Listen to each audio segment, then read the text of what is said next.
Hi everyone, Nicole with Logisoft, coming at you with a video specifically around single sign-on and identity types.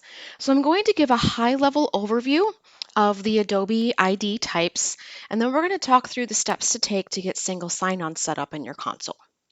So to start, I want to talk through the three identity or ID types that Adobe has available. The first one is an Adobe ID. This is created, owned, and managed by the user themselves. So it's another password for them to remember, and the user has to reset it if they forget it. The next ID type is an enterprise ID. So this requires that you claim your domain, but it's created, owned, and managed by the organization. So it's a little bit safer, but the user still has another password they have to remember and has to reset it if they forget. Now, less than 1% of Adobe contracts worldwide actually use enterprise IDs, so that's about all I'm going to say about that one. Now, the third identity type is federated. So this is synonymous with single sign-on.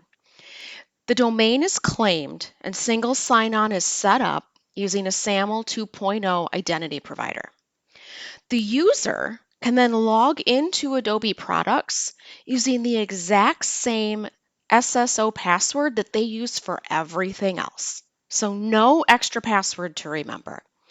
And this ID type is the safest and most private. It's COPPA compliant, FERPA compliant, and so much more. Now, federated IDs can only be used with an enterprise type license from Adobe. All K-12 programs, Express, and the Higher Ed Student License Pack are enterprise licenses by default. So again, if you have a K-12 program, Express, or the Higher Ed Student License Pack, you're good to go and you can set up single sign-on today. Standalone licenses like Acrobat or a single Creative Cloud license come in two options, Teams or Enterprise. So you'll need to make sure that you have an enterprise type license in order to use single sign-on with those products. Now, single sign-on is set up on the Settings tab.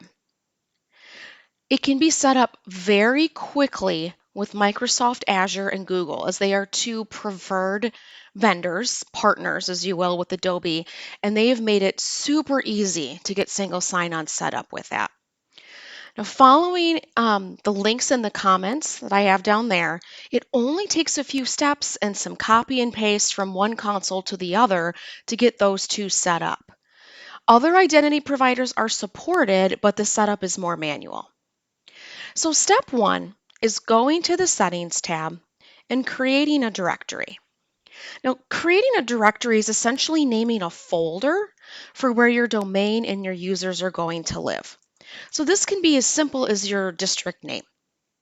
You name that and then you choose Federated ID as your type and click Next.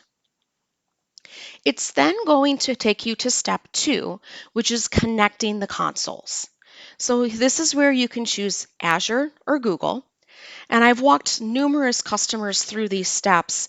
And what it does is when you click Google, for example, it's going to take you to the Google console. And you're going to, again, grant permissions back and forth, do some copying and pasting to get the single sign-on activated in those consoles. Now, step three is claiming the domain, and it will automatically take you here when it's ready for that. A domain can only be claimed in one Adobe console. So if for some reason it won't let you claim the domain or it says it's claimed by somebody else already, please reach out to Logisoft for help.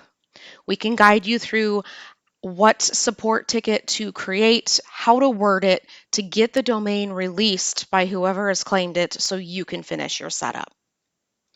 And then step four is setting up user sync.